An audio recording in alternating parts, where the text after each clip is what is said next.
तो थोड़ा सा रिवीजन करते हैं ताकि आज वाले पोर्शन के साथ हम लिंकअप हो सकें। कल बाबा ने जो सेवा में कैसे हम सफलता पाएं उसके विशेष महावाक्य उच्चारण किए थे। बाबा ने कहा था कि बच्चों को स्पेशल अटेंशन देना है किस चीज पर, कि ब्राह्मण स्पीकर्स जो है दूसरे स्पीकर से अलग नजर आने चाहिए। और वो अलग नजर आने का अंतर क्या है? बाबा ने कहा आपकी स्थिति इंपॉर्टेंट है, अव्यक्त स्थिति बनाकर रखो। कन रस पर फोकस नहीं करना, मन रस पर फोकस करना है, क्योंकि मुख की बात कानों तक पहुंचती है, मन तक नहीं पहुंचती। लेकिन जो मन से दिल से कही जाएगी, अव्यक्त स्थिति में कहना ही मन से मन की बात को, मन को छू देना है। और जो मन को छू देता है वहां परिवर्तन स्टार्ट हो जाता है। लेकिन जो कानों तक बात अच्छी लगती है वो विस्मृति हो जाती है।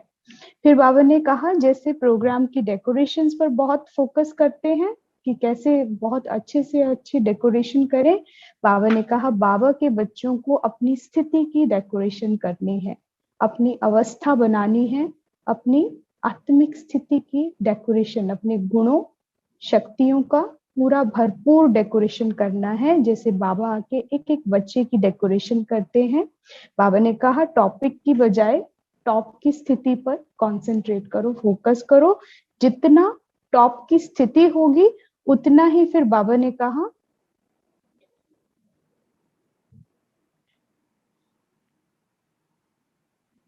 एक सेकेंड,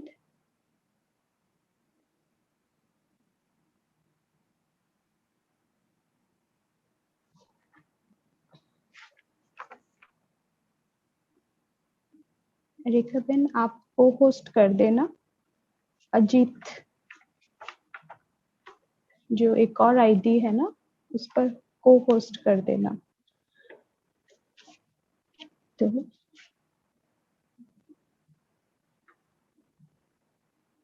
ओम शांति।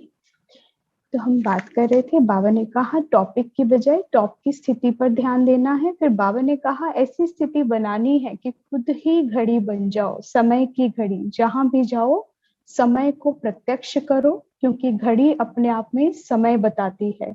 यानी समय बताने का अर्थ कि अब रेडी हो जाओ, कंप्लीट स्टेज, संपूर्णता की स्टेज पर आ जाओ। जैसे बाबा घड़ी बनकर रहे, यानी घंटों घंटों बाबा ने अभ्यास किया साकार में अव्यक्त रहने का, और हर एक के लिए समय की घड़ी बन चुके थे। जो देखता था उसे अपना लक्ष्य संपूर्ण होने का याद आता था। तो अब समय क्या है, अंतिम चरण चल रहा है। तो अब हम सबका विशेष पुरुषार्थ क्या होना चाहिए, समय की घड़ी बन जाना, ज्यादा से ज्यादा अव्यक्त स्थिति। और अव्यक्त स्थिति क्या बताई थी कि हर कर्मेंद्रिय फुल स्टॉप लगाना है। मन का मौन, यानी इन कर्मेंद्रियों का मौन, आंखों का मौन, कम से कम आंखों का यूज, मुख का कम से कम यूज, कानों का कम से कम यूज, ना के बराबर। उसे कहते हैं अव्यक्त स्थिति, जहां एक समय फिर मन का मौन और कर्मातीत अवस्था स्वतः प्राप्त हो जाती है। तो बाबा ने इसका घंटों अभ्यास किया। बाबा ने कहा बच्चों को भी करना है। फिर बाबा ने कहा माला का मन का बनना है। और कौन सी माला? जो भगवान तैयार कर रहा है, दैवी परिवार और बाप दादा का विशेष, बाप दादा से स्नेह होना चाहिए। बाप दादा से स्नेह का अर्थ ही क्या है कि पूरे दैवी परिवार से प्यार। बाबा का कोई भी बच्चा है, कैसा भी है, कितनी भी त्रुटि है, साकाश देते रहो, प्यार करते रहो, दिल से स्नेह भेजते रहो। तो बाबा ने कहा ऐसा माला का मण का बनना है। फिर बाबा ने कहा वाणी से वाणी की टकराव ना हो, उस पर विशेष ध्यान रखना है, क्योंकि एक से एक ज्ञानी बैठे हैं इस दुनिया में, विद्वान बैठे हैं, और अगर ज्ञान सुनाएंगे तो बहस छिड़ जाती है। और वो क्या होता है, अहंकार आ जाता है, मैं श्रेष्ठ मैं श्रेष्ठ। तो बाबा ने कहा ईगोलेस स्टेज। आप ज्ञान को प्रत्यक्ष करने नहीं जा रहे हो।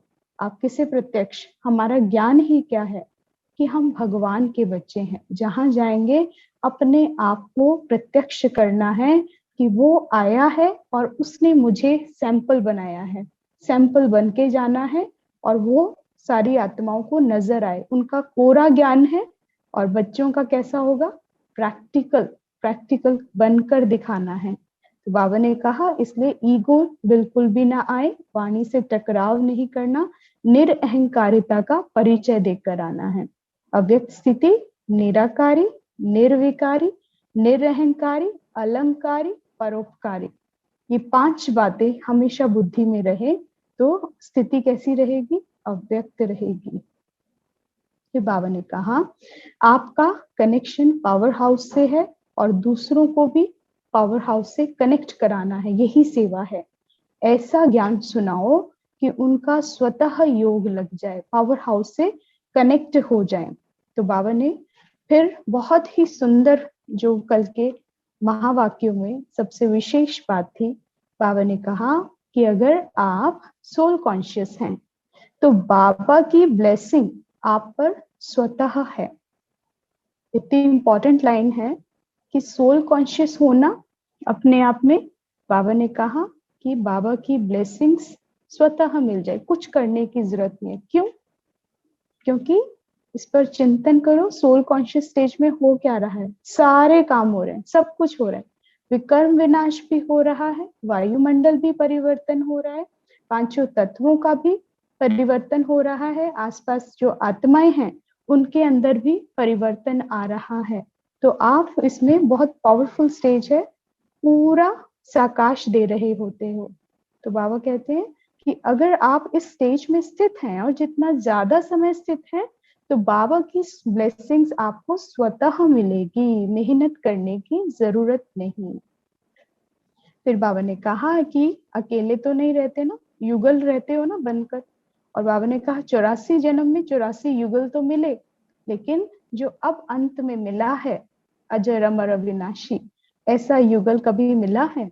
तो जब वो आया है तो ऐसे युगल को छोड़ना नहीं, नहीं तो माया आ जाएगी। इसलिए हमेशा युगल मूर्त बनकर रहना है। आज कंटिन्यू करेंगे आगे।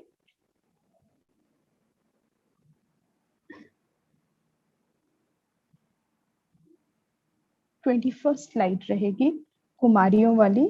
छोटी कुमारियां कमाल कर कर दिखाती हैं। इससे नेक्स्ट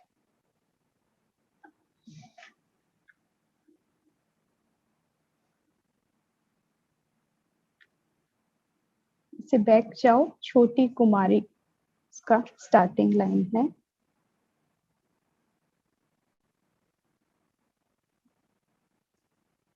ट्वेंटी 21 है स्लाइड नंबर। तो बाबा ने कहा तुम गॉडली स्टूडेंट हो। बाबा फिर प्रश्न करते हैं। इससे पहले बाबा ने पूछा युगल हो, युगल की डेफिनेशन समझाई, क्योंकि सेवाओं में उतरना है तो अकेले नहीं उतरना, अपने युगल के साथ उतरना है, तो माया की भी प्रवेशता नहीं रहेगी। फिर बाबा कहते हैं कि तुम गॉडली स्टूडेंट हो, डबल स्टूडेंट बन करके फिर आगे का लक्ष्य क्या रखा है, ऊंच पद किसको समझते हो। अब बाबा स्मृति दिला रहे हैं, क्योंकि पहले स्टूडेंट को सैंपल बनना है, दुनिया के सामने प्रत्यक्ष होना है। जो पढ़ाई हम दूसरों को पढ़ाने जा रहे हैं, पहले उस पढ़ाई का लक्ष्य हमारे पास क्लियर हो और उसके लक्षण हमारे में हो। तो बाबा आज गॉडली स्टूडेंट की डेफिनेशन क्लियर कर रहे हैं। डबल स्टूडेंट बन करके फिर आगे का लक्ष्य क्या रखा है, ऊंच पद किसको समझते हो, लक्ष्मी नारायण बनेंगे। जैसा लक्ष्य रखा जाता है तो लक्ष्य के साथ फिर और क्या धारणा करनी पड़ती है। बाबा पूछते हैं स्टूडेंट का क्या काम होता है। जब वो अपने स्कूल में जाते हैं तो हमेशा उन्हें अपना लक्ष्य याद रहता है और उसके प्रति क्या लक्षण धारण कर रहे हैं। अगर कोई डॉक्टरी की पढ़ाई करता है तो उसको हमेशा स्मृति रहता है कि मैं डॉक्टर बनने वाला हूँ, और इसीलिए वो अपने इंस्ट्रूमेंट्स को हमेशा साथ रखना, अपने एप्रन को पहनकर रखना, और जब भी जाएगा अपना परिचय देगा, उसकी बातों से हमेशा नजर आएगा कि कोई ना कोई अगर किसी को तकलीफ होगी तो जरूर इंटरफेयर करेगा। अच्छा आपको ये तकलीफ है, आप ऐसे करो, आप इसका ट्रीटमेंट करवाओ, आपको ये तकलीफ है, तो वहीं से पता चलेगा आप डॉक्टर हैं सामने वाला पूछेगा, तो वो हमेशा परिचय देता है, उसको अपना लक्ष्य स्मृति में होता है और लक्षण धारण करता है। तो बाबा ने पूछा, तुम्हें ये स्मृति है कि तुम गॉडली स्टूडेंट हो, क्या बनने वाले हो? लक्ष्मी नारायण बनेंगे? जैसा लक्ष्य रखा जाता है, फिर लक्ष्य के साथ लक्षण यानी धारणा करनी पड़ती है। और वो क्या है धारणा? दैवी गुणों की। लक्ष्य जो इतना ऊंच रखा है, तो इतने ऊंच लक्षण का भी ध्यान रखना है। छोटी कुमारी बहुत बड़ा कार्य कर सकती है, अपनी प्रैक्टिकल स्थिति में स्थित हो, किसको बैठ सुनाए तो उनका असर बड़ों से भी अधिक हो सकता है। सदैव लक्ष्य यही रखना है कि मुझ छोटी को कर्तव्य बहुत बड़ा करके दिखाना है। देह बल छोटी है, लेकिन आत्मा की शक्ति बड़ी है। जो जास्ती पुरुषार्थ करने की इच्छा रखते हैं, उनको मदद भी मिलती है। सिर्फ अपनी इच्छा को दृढ़ रखना। स्कूल कॉलेजेस में भी जो बच्चे एक्स्ट्रा पुरुषार्थ मेहनत करते हैं, तो टीचर को भी मजा आता है उनको पढ़ाने में, इसलिए उनको एक्स्ट्रा मदद भी देते हैं। तो बाबा भी कहते हैं जो ज्यादा पुरुषार्थ करता है, उसको उनकी इच्छा अनुसार फिर मदद भी मिलती है। सिर्फ अपनी इच्छा को बाबा कहते हैं दृढ़ रखना, तो मदद भी दृढ़ मिलेगी। कितना भी कोई हिलाए, लेकिन यह संकल्प पक्का रखना है। संकल्प पक्का होगा तो फिर सृष्टि भी ऐसी बनेगी। और जो बच्चे बहुत टॉप कर रहे होते हैं, आगे बढ़ रहे होते हैं कॉम्पिटिशन्स में, तो दूसरे जिनसे नहीं होता सहन, माया के रूप में आते हैं और फिर उन्हें हिलाने की कोशिश करते हैं, उनका समय नष्ट करने की कोशिश करते हैं। लेकिन बाबा कहते हैं अगर तुम्हारे संकल्प, तुम्हारी इच्छा दृढ़ है, तो मदद भी दृढ़ मिलेगी। और बाबा ने कहा कि जैसा संकल्प पक्का रखोगे, हिलोगे नहीं, तो फिर सृष्टि भी ऐसी बनेगी। भल जिस्मानी सर्विस भी करते रहो, जिस्मानी सर्विस भी एक साधन है, इसी साधन से सर्विस कर सकते हो। ऐसे ही समझो कि इस सर्विस के संबंध में जो भी आत्माएं आती हैं, उनको संदेश देने का यह साधन है। सर्विस में तो कई आत्माएं कनेक्शन में आती हैं, जैसे यहाँ जो आए उन्हों को भी सर्विस के लिए संबंधियों के पास भेजा ना, ऐसे ही समझो कि सर्विस के लिए यह स्थूल सर्विस कर रहे हैं, तो फिर मन भी उसमें लगेगा और कमाई भी होगी। लौकिक को भी अलौकिक समझ करो, फिर कोई और वातावरण में नहीं आएंगे। ये बाबा का ये कहने का अर्थ क्या है कि आप अपनी स्थिति से डगमगाओगे नहीं। हर जगह, चाहे घर में रहते हो, चाहे कहीं भी किसी से भी मिलते हो, ये नहीं कि सिर्फ ब्राह्मण परिवार में मिले, सेवा में मिले तो ही अलौकिकता अपनाए। नहीं, हर क्षण, हर वक्त बाबा कहते हैं तुम्हारा दृष्टिकोण कैसा होना चाहिए हर आत्मा के प्रति। हर एक को ऊंची नजर से देखो, लौकिक में भी अलौकिक दृष्टि बनाओ। नहीं भी ज्ञान में है तो भी उनको फरिश्ता देखो। तो बाबा कहते हैं जैसे जैसे अव्यक्त स्थिति होती जाएगी, वैसे बोलना भी कम होता जाएगा। कम बोलने से ज्यादा लाभ होगा। फिर इस योग की शक्ति से सर्विस करेंगे। कई क्या है, मौन व्रत ही रख लेते हैं, फिर मौन रख लेते हैं मुख का, तो उसके बाद कोई जरूरी कार्य भी होते हैं तो वो नहीं करते कि मेरा तो आज मौन है, और फिर अंदर खुद भी हिलते हैं। मन का मौन नहीं होता, मुख का तो करना आसान हो जाता है, लेकिन मन का जो है सारा बाबा किस पर फोकस करा रहे हैं कि मन के संकल्प ठहर जाएं। जितना जास्ती हो, जितना जरूरी हो, उतना ही बोलो। तो बाबा ने कहा फिर इस योग की शक्ति से सर्विस करेंगे। योग बल और ज्ञान बल दोनों इकट्ठा होता है। अभी ज्ञान बल से सर्विस हो रही है, योग बल गुप्त है। बहुत सुंदर बाबा कह रहे हैं कि अभी ज्ञान बल से सर्विस हो रही है। ज्ञान सभी वाचा में है, कितना बेहद का ज्ञान बट रहा है।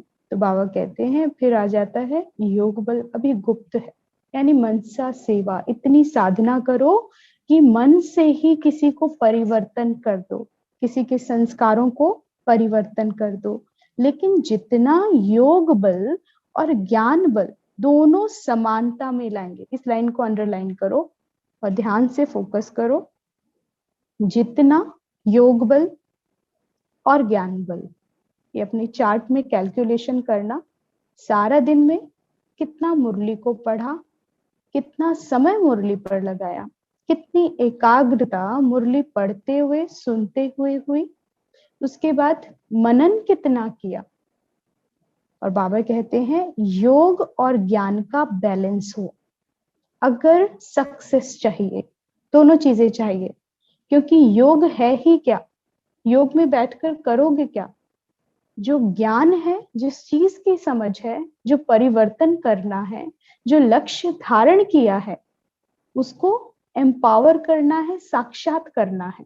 वो साक्षात कैसे होगा, विथ एनर्जी होगा। और वो कैसे होगी, एक ही संकल्प जब क्रिएट करोगे, जैसे बाबा ने कल कहा था ना, किसके ऊपर बात करी थी कि संकल्पों को समेटना है। केवल जब योग में बैठोगे तो एक ही संकल्प अपना सिद्ध करना है। पहले शांति में बैठो, फिर एक संकल्प उठाओ। तो जो लक्ष्य धारण किया है, जो सेवा करनी है, पहले समझ हो, ज्ञान हो, उसके प्रति संपूर्ण ज्ञान हो, करना क्या है, कैसे होगा, वही फिर योग में होगा। क्योंकि योग कैसे होगा, जैसे ज्ञान को पढ़ोगे, समझोगे, क्लियर करोगे और फिर उसकी टेक्निक प्रैक्टिकली करनी है, वो है योग बल। तो सारा ज्ञान का प्रैक्टिकल स्वरूप क्या है, योग है। तो बाबा ने कहा दोनों को बैलेंस, केवल पढ़ना पढ़ाना, सुनना सुनाना नहीं, लेकिन अप्लाई करना है। तो बाबा कहते तब उतनी उतनी सफलता होगी। सारे दिन में चेक करो कि योग बल कितना रहा और ज्ञान बल कितना रहा। ये होमवर्क है आपका आज का। फिर मालूम पड़ जाएगा कि अंतर कितना है। सर्विस में बिजी हो जाएंगे तो फिर विघ्न आदि भी टल जाएंगे। ज्ञान में थ्योरेटिकल हो जाएगा, योग में मनन शक्ति आएगी आपकी और मगन अवस्था, जब उसी के ऊपर चिंतन शुरू हो जाएगा। लेकिन विस्तार में संकल्पों के नहीं जाना। ऐसा ना हो कि शुद्ध संकल्प कर रहे थे तो वो भी बहुत कर दिए, बाबा ने कहा फिर वो भी लास्ट में क्या हो जाएगा, व्यर्थ में जाने लगेगा। तो व्यर्थ का ध्यान रखना है, समर्थ के ऊपर कॉन्सेंट्रेट करना है। एक चीज को पकड़ो, एक संकल्प को पकड़ो और उसी पर ही कार्य करो। बाबा कहते हैं दृढ़ निश्चय के आगे कोई रुकावट नहीं आ सकती। ठीक चल रहे हैं, अथक और एक रस दोनों ही गुण हैं।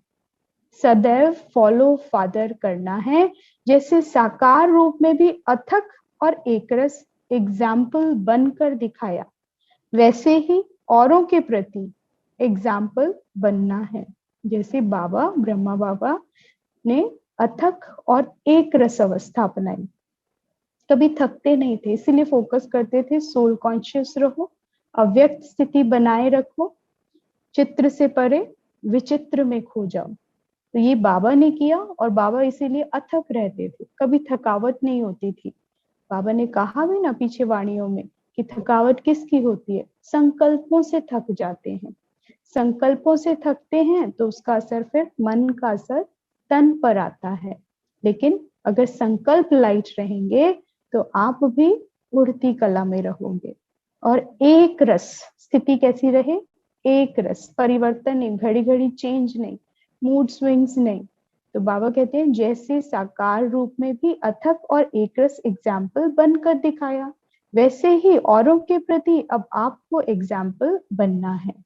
यही सर्विस है। क्या सर्विस है, क्या सेवा है, बाबा क्लियर कर रहे हैं। सेवा ही ये है कि अब एग्जाम्पल, उदाहरण बनो दूसरों के लिए, जैसे बाबा थे, फॉलो फादर करना है। बाबा कहते हैं समय भल ना भी मिले सर्विस का, लेकिन चरित्र भी सर्विस दिखला सकता है। चरित्र से भी सर्विस होती है, सिर्फ वाणी से नहीं होती है। आपके चरित्र उस विचित्र बाप की याद दिलाएं, यह तो सर्विस, सहज सर्विस है ना। जैसे कई लोग अपने गुरु का व स्त्री अपने पति का फोटो लॉकेट में लगा देती है, यह एक स्नेह की निशानी है। ये बहुत सुंदर बाबा बता रहे हैं कि स्नेह का प्रतीक क्या है। जब हमें किसी से बहुत प्यार होता है, स्नेह होता है, तो हम उसका चित्र अपने पास रखते हैं। और जिनको अति होता है, जैसे स्त्री होती है या पति होता है, तो वो लॉकेट पहनते हैं और उस लॉकेट में उनकी तस्वीर लगा के रखते हैं। कुछ जो भक्त आत्माएं होती हैं, फॉलोवर्स होते हैं, वो अपने गुरु का लगा के रखते हैं और समझते हैं गुरु सदैव साथ है। तो बाबा कहते हैं ये है स्नेह की निशानी। अब हमें बाबा सिखा रहे हैं कि तुम्हें अविनाशी लॉकेट पहनना है, और तुम्हारा लॉकेट कौन सा होगा? स्थूल लॉकेट नहीं। बाबा कहते हैं तो तुम्हारा यह मस्तक जो है, यह भी उस विचित्र का चरित्र दिखलाए। तुम्हारा यह जो मस्तक है, यह भी उस विचित्र का चरित्र दिखलाए। यह नयन उस विचित्र का चित्र दिखाए। ऐसा अविनाशी लॉकेट पहन लेना है, अपनी स्मृति भी रहेगी और सर्विस भी होगी। कितनी सुंदर बाबा ने बात कही है। अब सोचने वाली बात यह है कि बाबा ने दो चीजों पर फोकस कराया, मस्तक और नयन। बाकी और कोई कर्मेंद्रिय के बारे में नहीं बोला है। मस्तक को फोकस किया है, नयनों को फोकस किया है। क्यों? क्योंकि ये मस्तक और नयन दो ऐसी चीजें हैं जिनसे एक्सप्रेशंस नजर आते हैं। अगर किसी को गुस्सा आया है या किसी को प्यार आया है, कानों से पता नहीं चलेगा, नाक से नहीं पता चलेगा, कहाँ से पता चलता है? किसी का गुस्सा भी उसकी आंखों से पता चलता है, किसी को प्यार आ रहा है वो भी आंखों से पता चलता है ना। और मस्तक पर जो त्योरियां चढ़ जाती है ना, तो गुस्से का संकेत होता है। तो मस्तक भी बताता है। जैसे गुरु होते हैं तो उनके तेज होता है, ललाट होता है मस्तक पर कितना। और एक साधारण जो घर गृहस्थ का व्यक्ति है, दोनों के स्थिति का पता चल जाएगा। कैसे पता चलता है? जो स्मृति है आपके अंदर में, वो आपके कर्मेंद्रियां एक्सप्रेशंस देती हैं, विशेष आंखें देती हैं। इसीलिए बाबा कहता है कि जब माया भी आती है तो सबसे बड़ा क्रिमिनल कौन होता है? आईज होती हैं, आंखें जो हैं क्राइम करा देती हैं सबसे पहले। तो इनके ऊपर विशेष ध्यान रखना है। और यही प्रतीक है, यही रिजल्ट आउट भी करती हैं कि आपके अंदर क्या स्मृति चल रही है। और स्मृति से ही फिर स्थिति भी है, और जैसी स्थिति होगी वैसी ही सेवा होगी। तो बाबा कहते हैं अपनी स्मृति भी रहेगी और सर्विस भी होगी। अविनाशी लॉकेट कौन सा है? मस्तक और नयन। विशेष याद में खो जाओ बाबा की, आपका मस्तक पर ललाट होगा। जैसे ब्रह्मा बाबा, शिव बाबा की पधरामणी होती थी, तो उस समय की सभी आत्माएं जो अपने अनुभव सुनाती हैं, तो वो कहती हैं कि उस समय बाबा के मस्तक पर इतना लाइट, इतनी तेज होता था कि अनुभव होता था कि बाबा पधार चुके हैं, शिव बाबा की पधरामणी हो गई है। ऐसे ही दादी गुलजार के नयन बोलते थे, एकदम चेहरा विपरीत, आंखें बदल जाती थी। तो बाबा कहते हैं नयन और मस्तक ये दोनों आपके चरित्र दिखलाएं। मधुबन में आकर मुख्य कर्तव्य क्या किया? अब बाबा मधुबन पर ले आए हैं, जो बाबा की कर्म भूमि रही और सबसे बड़ी सेवा की भूमि है। बाबा कहते हैं मुख्य कर्तव्य क्या किया? जैसे कोई खान पर जाते हैं तो खान के पास जाकर क्या किया जाता है? खान से जितना ले सकते हैं उतना लिया जाता है, सिर्फ थोड़ा सा नहीं लेते। वैसे ही मधुबन है सर्व प्राप्तियों की खान। तो आप खान पर आए हो ना, बाकी सेवा केंद्र हैं इस खान की ब्रांचेस। जितने भी सेंटर्स हैं वो सारे क्या हैं? इसकी ब्रांचेस हैं। खान पर जाने से ख्याल रखा जाता है जितना ले सके ले लें। तो यहाँ भी जितना ले सको ले सकते हो। यहाँ की एक एक वस्तु, एक एक ब्राह्मण आत्मा बहुत कुछ शिक्षा और शक्ति देने वाली है। बाप दादा यही चाहते हैं कि जो भी आते हैं वह थोड़ा बहुत नहीं लेकिन सभी कुछ ले लेवें, भंडार भर कर ले जावें। बाप दादा का बच्चों में स्नेह है तो एक एक को संपन्न बनाना चाहते हैं। जितना यहाँ लेने में संपन्न बनेंगे उतना ही भविष्य में राज्य पाने के संपन्न होंगे। स्थूल की बात नहीं कर रहा है बाबा, वहां से जो भी शक्तियां और शिक्षाएं हैं उस भूमि से बेहद की प्राप्ति कर सकते हो। जो धारणाओं की बात है, जो दैवी गुणों के धारणा, कैसे जीवन जीना है, कैसे संयम और नियम से चलना है, ये कहाँ से सीख सकते हैं? ये भरकर लेकर आना है। कहाँ से? मधुबन से। तो बाबा कहते हैं जो यहाँ सब कुछ शिक्षा धारण कर लेगा, सब कुछ ग्रहण कर लेगा, वहां पर वो भविष्य में राज्य पाने के संपन्न होंगे। इसलिए एक सेकंड भी इन अमूल्य दिनों को ऐसे नहीं गवाना। एक एक सेकंड में पद्मों की कमाई कर सकते हो।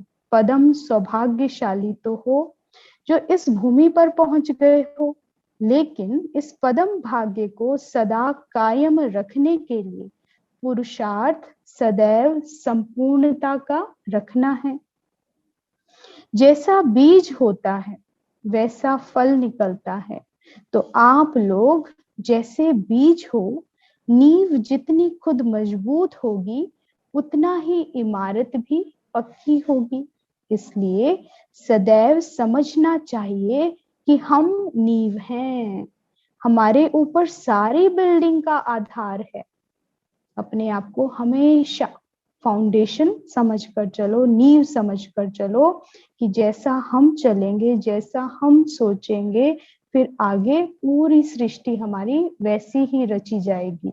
तो बाबा कहते हैं याद का रिस्पॉन्ड मिलता है।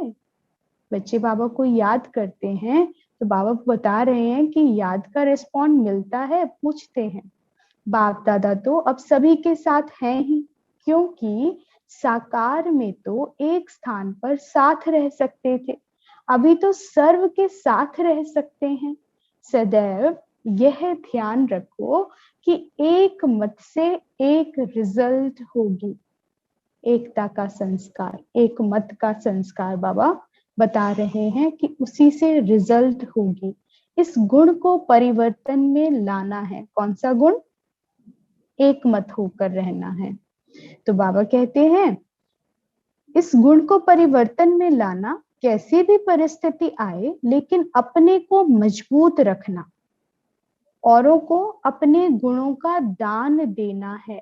जैसे दान करने से रिटर्न में भविष्य में मिलता है ना, इस गुण का दान करने से भी बड़ी प्रालब्ध मिलती है। जो एक मत होते हैं वही एक को प्यारे लगते हैं।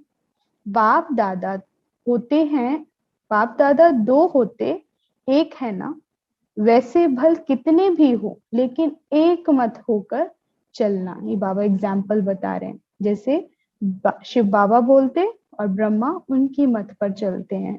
फिर आपने अव्यक्त महावाक्य 1969 के सुने ना, उसमें बाबा ने फिर एक महावाक्य में ब्रह्मा बाबा बोल रहे हैं और कहा कि उनकी राय लेता हूँ। कौन? शिव बाबा।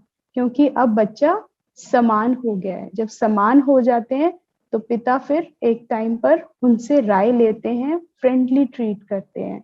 तो बाबा कहते हैं कि बाप दादा दो होते एक है ना। ब्रह्मा ने कहा तो शिव बाबा एक्सेप्ट करते थे, शिव बाबा ने कहा तो ब्रह्मा एक्सेप्ट करते थे। तो बाबा कहते तुम फिर कितने भी हो लेकिन तुम सबकी एक मत होनी चाहिए।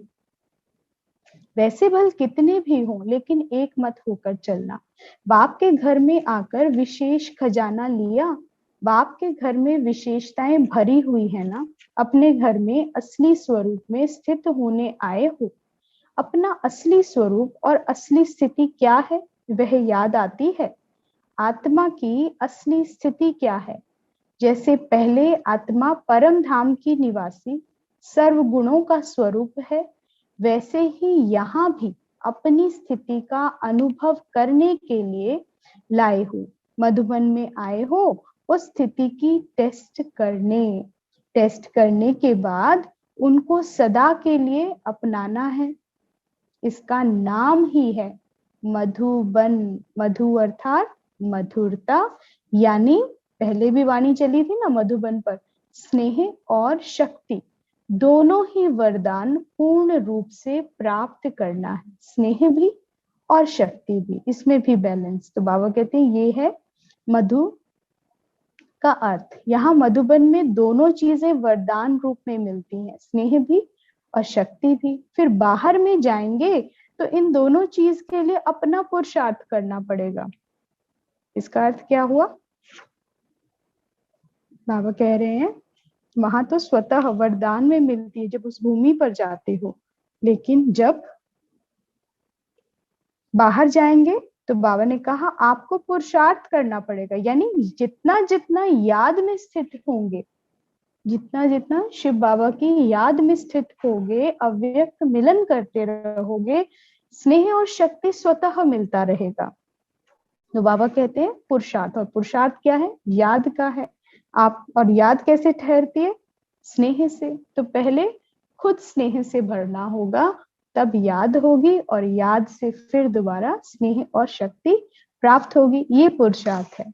इसलिए यहाँ वरदान रूप में प्राप्त जो हो रहा है, उनको ऐसा प्राप्त करना जो अविनाशी रहे। इतना भर लो कि फिर वो स्टॉक आगे से आगे अपने आप भरता जाए, क्योंकि वहां रहकर जितना स्मृति स्वरूप रहोगे, एक एक सेकंड को सफल करोगे, संस्कार बनता चला जाता है।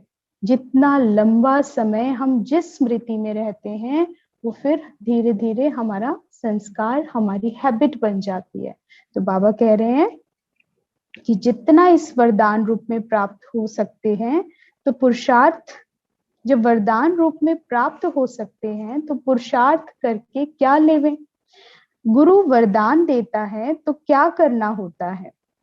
अपने को उसको अर्पण करना पड़ता है, तब वरदान प्राप्त होता है। तो यहाँ भी जितना अपने को अर्पण करेंगे, जितना जितना समर्पण बाबा को होगा, मन ही मन, तन मन धन सब तेरा, जितना जितना अर्पण होते जाएंगे, उतना ही ये वरदान प्राप्त होता जाएगा, अविनाशी होता चला जाएगा। बाबा कहते हैं वरदान से ऐसी झोली भर लो जो भरी हुई झोली कभी खाली ना हो। जितना जो भरना चाहे वह भर सकते हैं। ऐसे ही ध्यान रखकर इन थोड़े दिनों में अथक लाभ उठाना है। एक एक सेकंड सफल करने के यह दिन है। अभी का एक सेकंड बहुत फायदे और बहुत नुकसान का भी है। एक सेकंड में जैसे कई वर्षों की कमाई गवा भी देते हैं ना, तो यहाँ का एक सेकंड इतना बड़ा है। बहुत इंपॉर्टेंट बाबा बात बता रहे हैं कि कितना हमें निरंतर याद में रहने का जरूरत है। बाबा कह रहे हैं एक एक सेकंड बहुत इंपॉर्टेंट है। एक एक सेकंड भी खराब हुआ तो मतलब कई वर्ष आपके खराब हो गए। लेकिन जितना याद में रहेंगे, एक एक सेकंड जमा करेंगे, उतना पद्मा पदम भाग्यशाली बनते रहेंगे। तो बाबा कहते हैं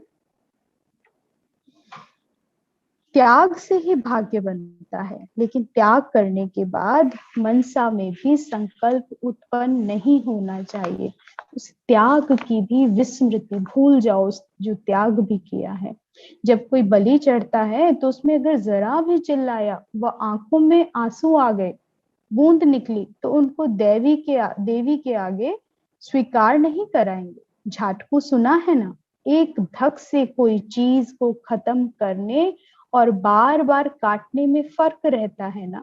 झाटकू अर्थात एक धक से खत्म। बाप दादा के पास भी कौन से बच्चे स्वीकार होंगे? जिनको मनसा में भी संकल्प ना आए, इसको कहा जाता है महाबली। ऐसे महान बलि को ही महान बल की प्राप्ति होती है। सर्वशक्तिवान के बच्चे हो फिर शक्ति नहीं, बाप की पूरी जायदाद का हकदार बनना है ना। सर्वशक्तिवान, बाप की सर्व शक्तियों की जायदाद, जन्म सिद्ध अधिकार सदैव अपने सामने रखो। सर्वशक्तिवान के आगे कमजोरी ठहर सकती है। आज से कमजोरी खत्म। सिर्फ एक शक्ति नहीं, पांडव भी शक्ति रूप है। एक दीप से अनेक जगते हैं।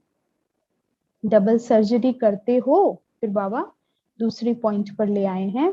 बाबा पूछते हैं डबल सर्जरी करते हो और ही अच्छा चांस मिलता है दो मार्ग बताने का, शरीर का भी और मन का भी। जैसे स्थूल सर्विस करने से तनख्वाह मिलती है, वैसे ही ईश्वरीय सर्विस करने से क्या तनख्वाह मिलती है? स्वर्ग की बादशाही मिलती है। किसी ने कहा वह तो वहां मिलेगी, लेकिन यहाँ क्या मिलता है? बाबा पूछते हैं यहाँ ईश्वरीय सेवा करते हो तो यहाँ तुम्हें क्या मिलता है? कोई तनख्वाह मिलती है क्या? तो बाबा कहते हैं प्रत्यक्ष फल का अनुभव होता है। फिर उत्तर भी बता रहे हैं, लेकिन प्रश्न के रूप में। प्रत्यक्ष फल का अनुभव होता है, भविष्य तो बनता ही है, लेकिन भविष्य से भी ज्यादा अभी की प्राप्ति है। अभी जो ईश्वरीय अतीन्द्रिय सुख मिलता है वह भविष्य में नहीं मिल सकता। यह अतीन्द्रिय सुख सारे कल्प में कभी नहीं मिल सकता। ऐसा खजाना अभी बाप द्वारा मिलता है। अनेक जन्म इंद्रियों का सुख और एक सेकंड में अतीन्द्रिय सुख अनुभव होता है।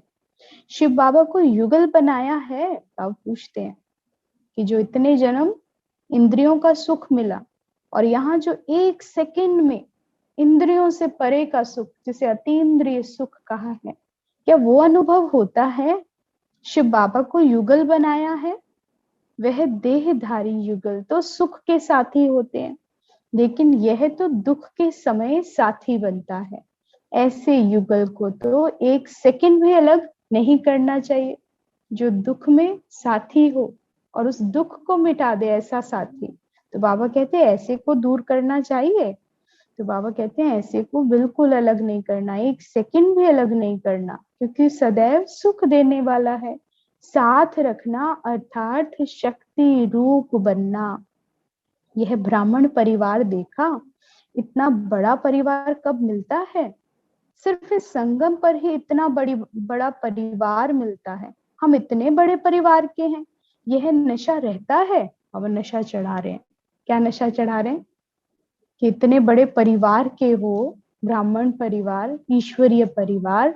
बाबा ने कहा यह नशा रहता है। जितना कोई बड़े परिवार को होता है तो उतनी उसको खुशी रहती है। सारी दुनिया में हम थोड़ों को इतना बड़ा परिवार मिलता है, तो यह निश्चय और नशा होना चाहिए। हर एक को यह नशा होना चाहिए कि कोटों में से कोई हम गायन में आने वाली आत्माएं हैं। कोटों में कौ और कौ में से कौ निकलता है, कहते हैं ना। तो बाबा कहते हैं वो तुम हो, तुम्हारे लिए गायन हुआ है। कभी सोचा था कि ऐसा सौभाग्य प्राप्त हो सकता है? अचानक लॉटरी मिली है। लॉटरी की खुशी होती है ना। और फिर यह तो अविनाशी लॉटरी है, हर कल्प मिलेगी, जो कभी खत्म हो ना सके। ऐसी लॉटरी हम आत्माओं को मिली है। यह नशा रहता है। कोने कोने से बाप दादा ने देखो किन्हों को चुना है। अब देखो बाबा पूरा नशा चढ़ा रहे हैं, कितने स्पेशल हो, भगवान की संतान हो, भगवान की सिलेक्शन हो, भगवान की बुद्धि में आया तुम्हें देव आत्मा बनाओ। पूरी दुनिया में कोने कोने में से छाट कर बाबा ने अपने रत्नों को चुना है। ये बाबा के लायक संतानें हैं। तो बाबा कहते हैं चुने हुए रत्नों में आप विशेष हो। यह याद रहता है। बाप दादा को कौन से रत्न अच्छे लगते हैं? रत्न तो बहुत हैं, लेकिन बाबा कहते हैं बाबा को कौन से अच्छे लगते हैं? बाबा ने कहा साधारण। ऐसी खुशी सदैव अविनाशी रहे। वह कैसे रहेगी? जैसे दीपक होता है वह सदैव जगा रहे, इसके लिए ध्यान रखते हैं। किस चीज का? एक तो घृत और दूसरा बाती का। तो बाबा ने कहा इन दो चीज का ख्याल रखना पड़ता है। तो यहाँ भी खुशी का दीपक सदैव जगा रहे। कौन सा दीपक? खुशी का। खुशी कैसे मेंटेन रहेगी? बाबा ने बता दिया कि ज्ञान का घृत रोज डालो। देखो जब दीपक जगाते हैं और उसको हमेशा उसकी लौ को जगा के रखना होता है, अखंड ज्योत जगाते हैं, तो कितना घड़ी घड़ी बार बार जाके उसके घृत को चेक करते हैं कि खत्म तो नहीं होने वाला। जैसे ही खत्म होने वाला होता है फिर उसकी बत्ती को भी सेट करते हैं, बढ़ाते हैं और उसमें फिर घृत भी डालते हैं। तो बाबा कहते तुम्हारा घृत क्या है? जैसे ही लगे कि फ्यूज स्टेट आ रही है, मन उदास हो रहा है या कुछ थकावट महसूस हो रही है, कुछ भी हल्का सा नजर आए तो समझ लेना दीपक अपना घृत मांग रहा है। और वो क्या है? ज्ञान का घृत। जैसे ही ज्ञान का घृत मिलेगा तो फिर योग रूपी बत्ती को भी थोड़ा बढ़ा देना। तो बाबा कहते फिर खुशी का दीपक अविनाशी बना रहेगा, अखंड ज्योत जग जाएगी। तो बाबा कहते हैं 14 दिन भी संगम युग के बहुत हैं। ऐसे मत समझना कि हम तो 14 दिन के बच्चे हैं, कोई नए बच्चे आए होंगे, लेकिन संगम का समय ही अभी बहुत कम है। इस कम के हिसाब से यह 14 दिन भी बहुत है। इसलिए अब ऐसे ही सोचना कि लास्ट वालों को फास्ट होना है। बिछड़े हुए जो होते हैं वह आने से ही तीव्र पुरुषार्थ में लग जाते हैं। हिम्मत बच्चे रखते हैं, मदद बाप देते हैं। एक कुमारी 100 ब्राह्मणों से उत्तम गाई जाती है। एक में 100 की शक्ति भरेंगे तो क्या नहीं कर सकते। बाबा कहते हैं अगर कोई कुमारी, कोई बच्ची आती है और वो ये इतने कम समय में इतना लेट आती है और वो प्रश्न करती है बाबा समय ही नहीं रहा, तो फिर बाबा क्या कहते हैं? बाबा कहते हैं अरे तुम तो एक कुमारी हो जो 100 ब्राह्मणों से उत्तम है।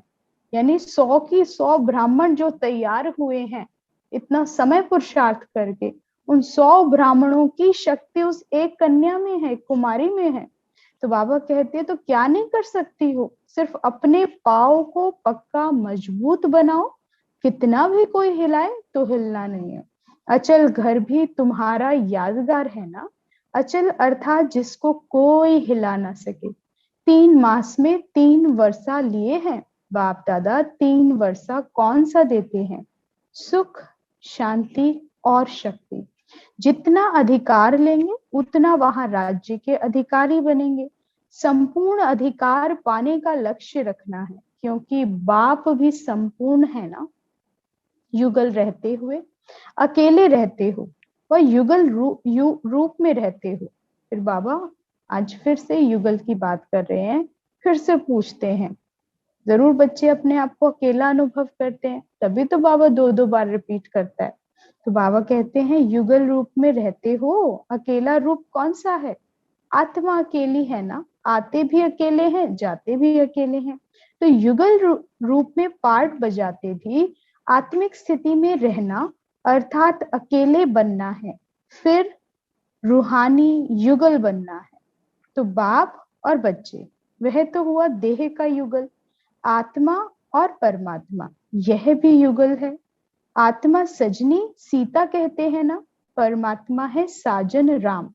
तो रूहानी युगल मूर्त बनना है बस, देह के युगल रूप नहीं। देहधारी का युगल रूप खत्म हुआ, अनेक जन्म देहधारियों का युगल रूप देखा। अब आत्मा और परमात्मा का युगल रूप बनना है।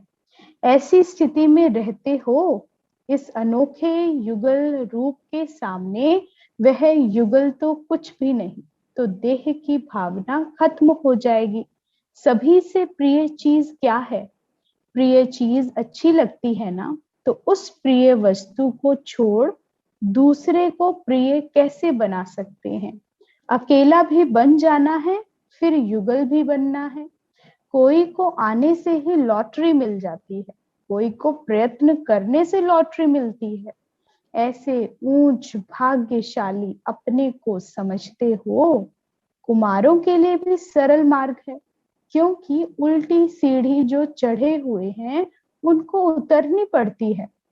इसलिए कुमार कुमारियों के लिए और ही सहज है। जो बंधन मुक्त होते हैं वह जल्दी दौड़ सकते हैं। तो सभी बातों में निर्बंधन रहना है।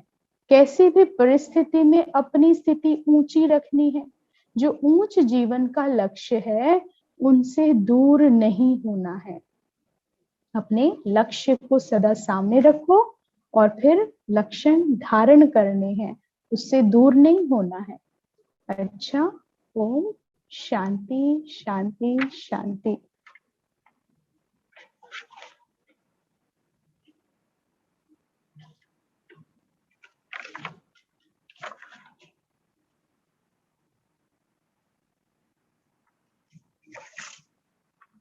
आज का स्वमान नेक्स्ट कर दो। ये कल हमने जो कल के महावाक्य पढ़े थे उनसे स्वमान लिया था। मैं स्नेह के सूत्र में पिरोया हुआ माला का मणका हूँ। हमने होमवर्क भी किया था। अव्यक्त स्थिति क्या चीज होती है उसका अनुभव करना भी है, और उस भाव में जितना टिकेंगे उतना फिर दूसरों को करा सकेंगे। फिर और चेकिंग क्या करनी थी कि बाप दादा और दैवी परिवार में अपने आप को माला का मणका पिरोना है, यानी बहुत स्नेह से रहना है। लौकिक में अलौकिक को कहाँ तक देखते हैं इसकी चेकिंग। सबको फरिश्ता देखो। आत्म अभिमानी का जितना जास्ती अभ्यास करेंगे बाबा की आशीर्वाद स्वतः मिलेगी, उतनी ही शक्तियां आएंगी। आज के उससे बाबा ने 2 बार कहा मैं युगल मूर्त हूँ। हमेशा वो युगल समझो, अपने आप को अकेला नहीं समझो। आत्मा है सीता सजनी, परमात्मा है साजन राम। हमेशा इस भाव में टिक जाओ। राम सीता की जोड़ी हमेशा साथ रहती है ना, तो इसीलिए अपने आप को मैं युगल मूर्त हूँ। आज का होमवर्क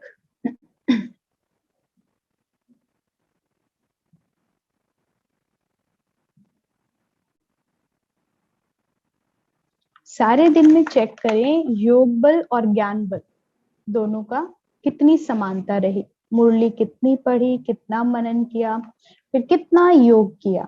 अथक और एक रस रहने की साकार की तरह औरों के लिए एग्जाम्पल कहाँ तक बने हैं। एक मत होकर रहना, इसकी चेकिंग करनी है हमेशा। हमें अड़ना नहीं है कभी भी, दूसरों से ईगो नहीं लानी है, क्योंकि जो एक मत नहीं होते वो कहीं ना कहीं सूक्ष्म अहंकार के शिकार होते हैं। लेकिन जहाँ दूसरों को सहज हाँ जी का पाठ, जैसे मम्मा हाँ जी रखती थी, जैसे ब्रह्मा ने शिव बाबा को हाँ जी किया, तो बाबा ने कहा एक मत होकर रहना है, सभी के साथ अपनी राय देनी है। लेकिन उसके बाद बालक बनकर राय दो, लेकिन फिर मालिक बनकर शांत होकर बैठ जाओ। जो सभी की आज्ञा हो, जो सभी सोचे, मेजॉरिटी जो कहे, फिर उसको सहज स्वीकार करो। यह निश्चय और नशा कितना समय रहता है कि हम इतने बड़े परिवार के हैं। इस भाव में जितना टिकेंगे उतनी खुमारी, उतना परिवार से प्यार, उतना शिव बाबा से प्यार होगा। हमेशा परिवार का भी चिंतन करो कि दैवी परिवार कितना बड़ा है और हम इस कुल के बच्चे हैं। तो बाबा ने कहा इसका निश्चय कितना है और नशा कितना है, इसकी भी चेकिंग करो।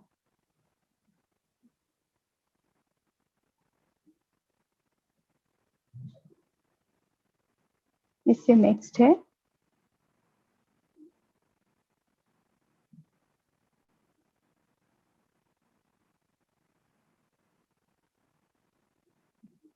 बाबा ने कहा फिर इतने जन्म इंद्रियों के सुख में रहे, और क्या एक सेकंड में अतीन्द्रिय सुख का अनुभव होता है। इंद्रियों का रस तो हम बहुत लेते हैं, लेकिन अब अतीन्द्रिय सुख का एक सेकंड में अनुभव हुआ है अभी तक, और हुआ है तो फिर उसका अभ्यास बढ़ाओ, उसी भाव में रहो, क्योंकि अतीन्द्रिय सुख से बड़ा कोई सुख नहीं है।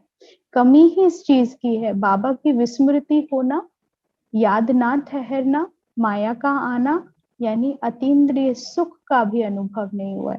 क्योंकि जिस सुख का अनुभव हो जाता है आत्मा उस सुख के पीछे भागती है।